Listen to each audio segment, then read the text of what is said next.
네, 이번 주는 더 힘차게 월요일 시작하게 되고요. 자, 중요한 전략 이항영의 월가에 대해서 함께 하시죠. 해외 현지 이항영 위원 연결합니다. 안녕하십니까? 네, 안녕하세요. 이양입니다. 네, 반갑게 인사드립니다. 자, 오늘의 인사이트 열어보겠습니다. 뉴욕 증시 경제지표 부진에도 계속 상승. 네, 뉴욕 증시가 주말 사이에도 또 경제지표 부진 소식이 있었습니다. 그런데도 상승을 이어갔는데요, 위원님? 네, 미시간 대학교 소비자 심리 지수가 예상외로 좀 부진하게 나왔습니다. 9월 예비치 기준 미시간대 지수가 55.4가 나왔는데요. 8월에 58.2에서 하락하면서 5월 이후 최저치가 나왔고 예상보다 약간 못 미치는 것이었습니다. 그럼에도 불구하고 S&P 500은 혼조 약간 떨어졌지만 나스닥은 오히려 다시 사상적 효과 행진을 계속할 수 있었는데요. 여러 가지 우려감이 분명히 있는 건 이것뿐만이 아닙니다. 왜냐하면 장기 인플레이션에 대한 기대치도 또 오히려 상승했고요. 응답자의 60%가 관세에 대한 우려 표명한 것 또한 사실이 되겠습니다. 그리고 지난주 내내 그리고 2주간에 걸쳐서요. 노동시장의 악화 신호도 계속 있지 않았습니까? 특히 지난주에 있었던 실업수당 청구건수는 2021년 10월 이후 거의 4, 5년 만에 최대치로 나타났다는 것인데요. 이런 온갖 부진한 지표도요. 주시장은 고공행진을 이어가고 있습니다. 말씀드렸다시피 나스닥은요. 지난 주말에 25번째 올해 들어서 벌써 25번째 상승하면서 연초 대비 14.6%가 올라갔습니다. 나스닥 100도 마찬가지입니다. 나스닥 100 1등부터 100등짜리인데요. 역시 사상 최고가 올해 들어 22번째고 연초 대비의 상승률은 공교롭게도 나스닥과 나스닥 100이 똑같은 14.66%가 되겠습니다. 그리고 러셀 2000도 멀지 않았는데요. 이런 상승세가 이어지는 배경을 한 서너 가지로 한번 정리해 봤습니다. 첫 번째는 AI의 붐에 대한 낙관론이 역시 제기됐다라고 이해하실 수 있겠습니다. 기억하실 분은 계시겠지만 8월 중순이었습니다. 계속 얘기가 되고 있는 오픈AI의 샘 앨트만이 이거 닷컴 버블 같은 AI 버블이다. 우려가 있다 얘기했고 그 이후 엔비디아, 팔란트 할 것 없이 전부 다 내려왔는데요. 지난주에 있었던 대표적인 기업들의 주가 상승이 나타나면서요. 오라클 같은 경우 나타나면서 주가가 다시 전반적으로 AI 관련주들을 끌어올리는 역할을 했고요. 기업 이익 자체들도 상당히 지금 견조하게 2분기 실적이 나타난 거로 확인할 수 있었습니다. 6월 말에는 4.5% 정도 이익 증가 예상됐는데 결론적으로 보면 11%가 넘는 이익 증가가 지금 추정되고 있죠. 그리고 연준의 금리 인하도 이번 주에 나오겠지만 최소한 25bp 그리고 10월과 12월에도 두 번 더. 그래서 지금부터 연말까지 세 번의 추가적인 금리 인하가 기대된다고 할 수 있겠죠. 그리고 또 정부 당국에서 트럼프 대통령 비롯해서 적극적인 경기 부양책을 감세 정책이나 등등해서 있을 가능성이 크다는 거죠. 거기다가요.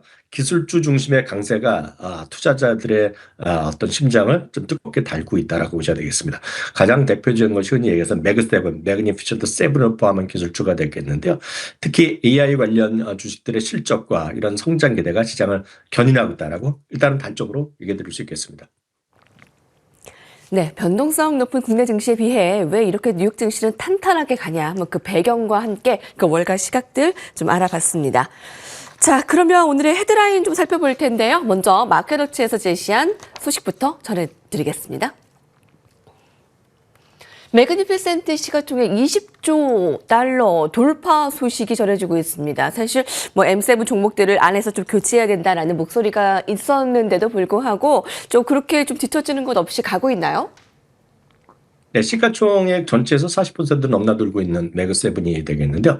매그세븐 주식의 지난 금요일 날요. 종가 기준한 시가총액은 20조 달러 넘어서는 사상 최대를 기록했다라고 보셔야 되겠습니다. 물론 가장 많이 올라간 것은 연초 대비 엔비디아가 제일 많이 올랐죠. 32% 올라갔습니다. 부침이 있었지만 가장 많이 올라갔고요. 그 다음은 이제 그 메타랑 알파벳이 붙어 있습니다. 메타가 29%, 알파벳도 27.2%니까요. 얼마 전까지 하더라도 알파벳이 재미없다 했는데요. 알파벳도 27%. 지금 마이너스 난 것은 애플이 마이너스 6.5%. 테슬라가 지난주에 많이 반등했지만 최근에 1.9%가 하락이었다라고 보셔야 되겠습니다. 그래서 말씀드렸다시피 정확히는 20.1160억 달러 이 정도 하기니까요. 엄청나게 시가총액이 커져 있다라고 보셔야 되겠고요. 당연히 매그7을 포함한 ETF 있지 않습니까? 흔히 여기서 맥스라고 얘기합니다. MAGS라고 하는 건데요. 62.93달러로요. 가뿐하게 사상 최고가로 지난 금요일 1% 이상 상승하는 모습이 보여졌습니다. 일부 종목, 앞서 말 한두 개 종목이 여전히 부진하기도 하고 순서가 엇갈리기도 하지만 전체가 끌고 가는 소위 포트폴리오의 분산 투자의 위력을 보여주는 것이라고 생각하셔야 되겠고요. 이거 늘 말씀드리지만 한때는 또 알파벳이 뭐 재미없었지만 알파벳 없으면 지금 엄청 속상하고 최근 들어서 지난 주말에 또 마이크로소프트가 나름 또 반등을 하고 있기 때문에 어느 한두 종목에 집중하기보다는 7종목을 골고루 아니면은 맥스란 ETF를 통해서 하여튼 시장이 좀 본진에 있거든요. 이런 것들이 여전히. 그래서 본진을 상당 부분 좀 두텁하게 투자하는 전략 전술이 여전히 필요한 시점이 지금도 맞다라고 확인될 수 있겠습니다. 네, 그렇군요. 근데 이렇게 뭐 한두 종목에 편중되는 것보다 이렇게 매그니피센트 세븐 종목을 보니까 7종목 좀 골고루 가져가는 게 좀 신뢰도가 더 높았다라는 것을 좀 파악할 수 있었습니다. 자, 함께 하시는 전략하시는 분들 좀 좋은 수익 나셨기를 바라고요. 자, 다음 헤드라인은 테슬라에 대해서 조금 더 자세하게 전략 세워보겠습니다. 7개월 만에 최고치를 나타냈습니다. 이제 시작일까요? 전날 6%에 이어 주말에도 7% 넘게 상승해 7개월 내 최고치. 네, 왜 지난주 그 이사회가 조건부 인센티브 그 제시한 것에 대한 저희가 뉴스를 전해드렸잖아요. 일론 머스크가 이제 사업을 좀 더 본격화할 수 있다. 뭐 이렇게 좀 긍정적으로 봐도 될까요? 어떤 당근을 줬다라는 표현이 정확하다라고 이제 말씀드릴 수 있겠는데 어떤 이틀 연속 큰 폭에 반등하면서 지난 2월 이후 최고가를 기록했습니다. 굳이 이제 이유를 또 올라간 이유를 찾고자 하면 뭐 얼마든지 찾을 수는 있겠죠. 네바다주에서요 자율주행의 기술적인 시험 아직 본적인 사업용은 아닌데 일단 테스트를 할 수 있게 하는 것들이 좀 허가를 받았다고 합니다. 아시다시피 네바다주의 허가 취득은 그렇게 아주 어려운 지형은 아니랍니다. 이미 여러 메이커들이 자율주행을 일단 허가를 받고 있었는데 기술 시험을 허가받고 있었는데요. 여기에는 어찌됐건 이번에 좀 허가가 됐다라고 보셔야 되겠습니다. 머스크는 아시다시피 텍사스 오스틴을 넘어서 네바다, 애리조나, 플로리다, 샌프란시스코 등에서 여러 시장으로 서비스 확장을 발표하고 있겠고요. 그게 꿈 같은 얘기인지 모르겠지만 연말까지 늦어도 내년 초반까지는 미국 인구의 절반에게 로보택시 서비스를 제공하는 것이 목표라고 언급했습니다. 물론 이것이 현실화될지 아닐지는 아무도 모릅니다. 그리고 여러 번 지난주에도 얘기가 됐지만 여러 가지 전체적으로 정확히 12가지 조건인데 그중에 하나가 로보택시 100만 대를 미국에 깔아야 되는 건데 뭐 언제 될지 모르겠습니다. 일론 머스크는 뭐 금방 될 수 있다고 얘기하고 있는데요. 여튼 말씀드렸다시피 500만 달러의 보험 증명서를 제출하고 사고 발생 시에는 뭐 열흘 안에 또 보고한다 등등 했다라고 보셔야 되겠지만 아직은 분명히 상업은행은 분명히 아니지만 이번에 네바다에서 받는 것이 전체적으로 일단 기대감은 분명히 높아져 있다라고 보셔야 되겠습니다. 다만 이런 재료 이외에도요 굳이 따지자면 이제 금리가 인하되면서 자동차 구입 할부 비용도 감소될 수 있고 그래서 호재 인식하기도 한다는데 근데 굳이 찾아보는 이유가 되겠고 이거는 사실 테슬라뿐만 아니라 모든 자동차 회사에 어떤 반영되는 거기 때문에 테슬라만의 호재는 아니라고 보셔야 되겠습니다. 다만 그보다는 빅테크 주식 중에서 앞서 말씀드렸다시피 좀 마이너스 난 거가 거의 2개 있거든요. 애플과 지금 테슬라 2개밖에 없기 때문에 상대적으로 순환하면서 그 안에서의 순환 내 정도의 매수세라고 보셔야 되겠고 계속 말씀드리지만 테슬라는 지금 S&P에서 가장 상단에 있는 멀티플이 비싼 밸류에이션 높은 주식 중에 하나인 것만은 분명하다는 것을 인식하고 그만큼 변동성은 이 주식은 테슬라의 어떤 본질에 똑같다는 것, 그 본질 꼭 이해하시기 바랍니다. 최근에 그 전기차 판매 부진 소식이 여러 나라에서 들리는데 이제 뭐 로봇이나 뭐 AI 쪽에 사업 확장 시작한다고 하는데 더 본격화한다고 하는데 한번 두고 보도록 하겠습니다. 마지막 헤드라인 살펴보겠습니다. 마키너치입니다. 땡은 33번째 사상 최고치. 여기에 들어갈 말은 여러분이 짐작하시는 대로 금입니다. 금에 대한 투자자들의 신뢰가 더 높아지고 있습니다. 전망은 어떻습니까? 이 정말 쉽지 않은 그 질문과 답변이 될 수밖에 없습니다. 저희 코너에서도 금을 자주 말씀드리는데요. 그럼에도 불구하고 많은 투자자들이 금은 너무 비싸다 하고 이거 여력이 안 된다. 뭐 좋은 건 알겠는데 사서 돈 되겠네 하는 생각을 하는 차에 오늘 재미나게도 지난 금요일까지 해서 올해 들어서 33번째 사상 최고가를 갖고요. 지수보다 2배 정도 가까이 올라간 것이 금 가격이라는 거 앞에서는 모든 사람들이 겸손해져야 될 것 같습니다. 참고적으로 S&P 500 24번 사상 최고가 같고요. 나스닥은 잠시 전에 말씀드렸다시피 25번인데 금은 더 많은 33번이나 사상 최고가 같고요. 이제는 온스당 3,700달러에 근접했다라고 보셔야 되겠습니다.